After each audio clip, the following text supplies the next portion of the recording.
সুপ্রিয় দর্শক, আমি এখন আছি ব্রাহ্মণবাড়িয়া জেলার নবীনগরের পথে।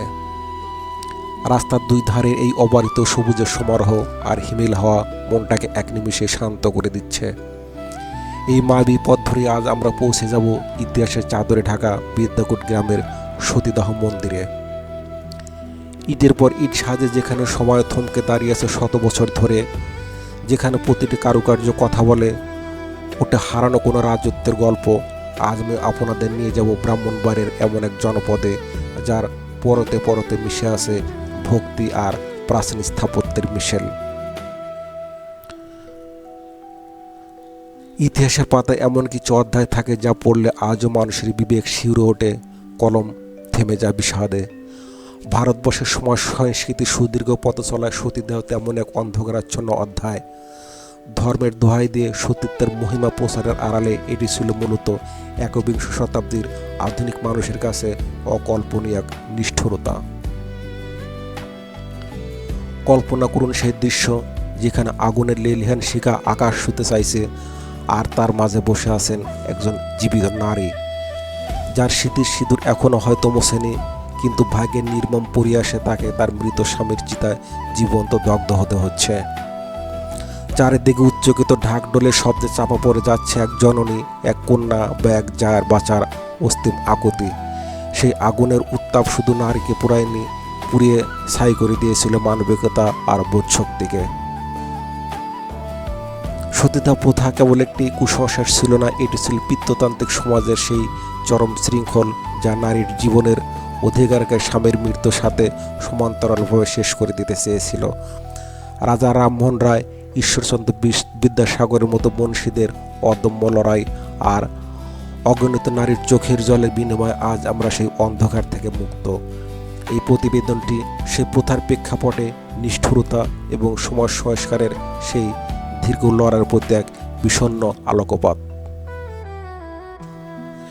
ব্রিটিশ শাসনামলে কলকাতার বিখ্যাত সাংবাদিক অনিলধর ভট্টাচার্যের জন্ম এই বিদ্যাকূট গ্রামে। অনিলধর ভট্টাচার্য রচিত শাশ্বত ত্রিপুরা গ্রন্থে এই সতীদাহ মন্দিরের কথা উল্লেখ আছে।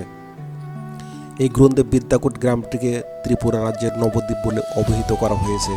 এতে বলা হয়, বিদ্যাকূট ছাড়াও আশেপাশের মেরকুটা, সেমন্তঘর, শিবপুর ও বাঘাওড়া গ্রামের হিন্দুরা সতীদাহের জন্য এই মন্দিরটি ব্যবহার করতেন।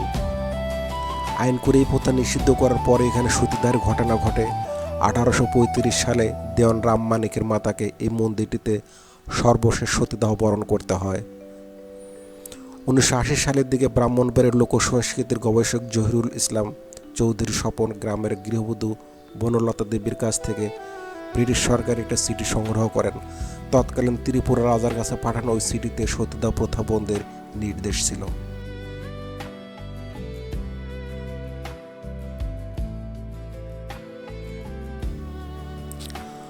সুপ্রিয় দর্শক, এই সেই সতীদাহ মন্দির। স্বামীর মৃত্যুর পর স্ত্রীকে সতী হওয়ার সংকল্প নিতে হতো। লোকবিশ্বাস অনুযায়ী এটি ছিল অত্যন্ত পবিত্র কাজ। মৃত স্বামীকে শ্মশানে নিয়ে যাওয়ার সময় সতী স্ত্রী একটি শোভাযাত্রার মাধ্যমে সেখানে যেতেন। অনেক সময় তিনি পথে মানুষকে আশীর্বাদ করতেন বা নিজের অলংকার বিলিয়ে দিতেন। মনে করা হতো সতী হওয়ার পথে থাকা নারী অলৌকিক শক্তির অধিকারী। চিতার উপরে মৃত স্বামীর মাথা স্ত্রীর কোলে রাখা হতো অথবা পাশে শুয়ে দেওয়া হতো। এরপর চিতার কাঠ দিয়ে তাদের ঘিরে ফেলা হতো। চিতার আগুন জ্বলোটার সময় প্রচণ্ড শব্দে ঢাকঢোল বাদ্যযন্ত্র বাজানো হতো। এর পিছনে প্রধান উদ্দেশ্য ছিল নারীর আর্তনাদ বা কান্নার শব্দ ঢেকে দেওয়া, যাতে উপস্থিত মানুষের মনে দয়া বা করুণার উদ্বেগ না হয়।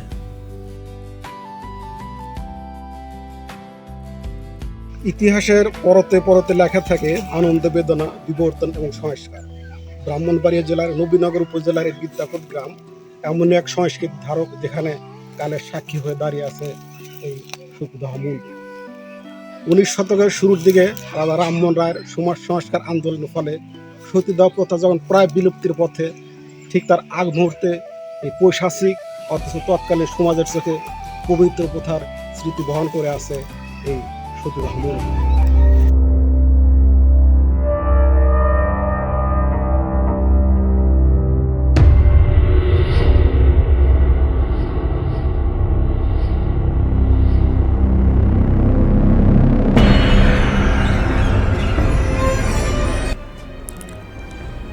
মন্দিরটির অবস্থান ব্রাহ্মণবাড়িয়া জেলার নবীনগর উপজেলা সদর থেকে 15 কিলোমিটার পূর্ব দিকে বিদ্যাকুট গ্রামের দক্ষিণ প্রান্তে।